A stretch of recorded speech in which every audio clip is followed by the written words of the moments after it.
Good evening. On the 21st of March, members of the public raised concerns to the Environment and Sustainability Panel over net zero initiatives. Evidence was supplied on how environmentally devastating lithium mining is for the proposed electric vehicle batteries, not to mention the cost in human suffering with child slavery for the cobalt required. Serious fire safety concerns were also raised. We've not received a response to our follow-up emails from either the previous panel or the new one. We therefore ask this committee to scrutinise why the Environment and Sustainability Panel are pushing ahead with environmentally harmful plans, ignoring safety concerns and the Council's own anti-slavery policy. It's critical that we can trust our local councils, as trust in government as a whole has been lost. It's imperative we don't make the same mistakes with climate change that were made with COVID. Despite propaganda on mainstream media falsely messaging to the contrary, it wasn't COVID, but government actions that have caused harm. Wildly inaccurate forecasting and unreliable testing of healthy people caused fear, financial hardship, and unforgivable abuses to the people, all under the guise of protecting our health. On the 19th of March 2020, before the first lockdown, UK Health Security Agency declared COVID was not a high consequence infectious disease. Despite this, Matt Hancock talked of deploying the next variants to frighten the pants off people, clearly demonstrating intent to use deception to manipulate through fear. Little wonder that trust is gone. Now a man-made climate emergency has been declared, but not debated. Like with COVID, discussion is censored and highly qualified scientists, including Nobel Prize-winning physicists, who see climate change as naturally occurring, are dismissed. Silencing experts and cherry-picking the data does not make the science settled.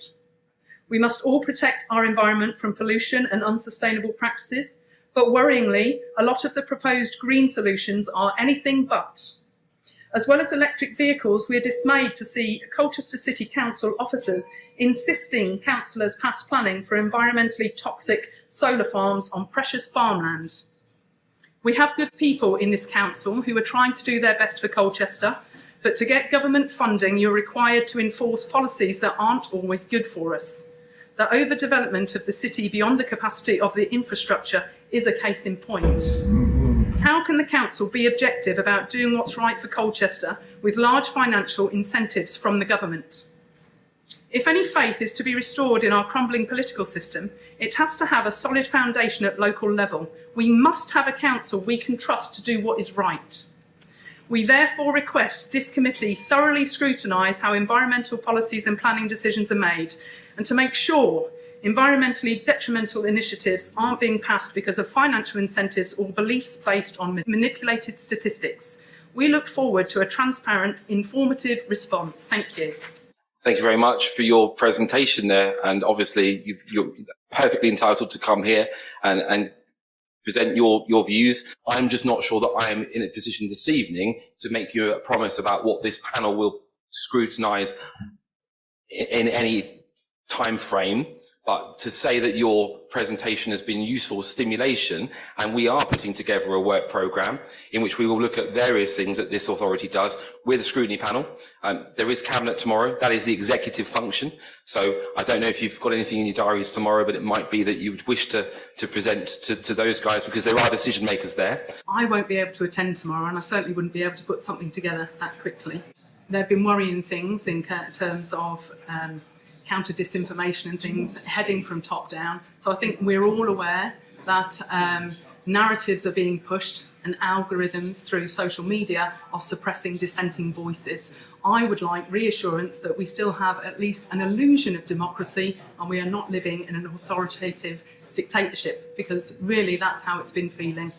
We are here to challenge the system because we are watching what's going on, we are not happy with what's going on, and we are not going to be silenced, and we will continue to make our voices heard. What would work best for us is if we could work with all of you and look at the data and ignore the scientific manipulation that's got corporate interests at its heart. Thank you. And as for this little incident, goodness only knows why he was able to film most of it and then all of a sudden he wasn't. So do you do this for every person that comes into the council building? Any members of the public that want to attend a meeting are searched. Right. And when has this come into operation? Because it wasn't like this the first time we arrived. About a year ago when we had a lot of issues. Yet on the 31st of January this year, 30 people were allowed in with no searching whatsoever. It must have been security's night off. January this year, wasn't it? I'm happy for you We're to... documenting everything after last time. You might remember you jabbed your fingers rather hard into my neck. So we're going to monitor all of the council staff to make sure that doesn't happen again We are hoping to avoid any assault. this time. And can you tell me about the health and safety of this device, the EMFs and the frequency that gives off? Right, I'm not well conversant with all that, but So you're using a device that you don't know will be harmful? well, it should be the same thing if I ask you, do you know everything that's wrong about a microwave today? I don't have a microwave because of the EMFs and the other things. And if I did have a microwave, I wouldn't be waving it over members of the public. See, what does that say on there? 101 hertz. Okay, we shall research into that, but you do know you are personally liable if you cause any harm to anybody that is electromagnetically sensitive. Yeah. Okay. So these handheld scanners radiate out 20 centimetres from the device and need to be moved quickly, and they can interfere with pacemakers and other sensitive medical equipment, and this is something no one was warned about.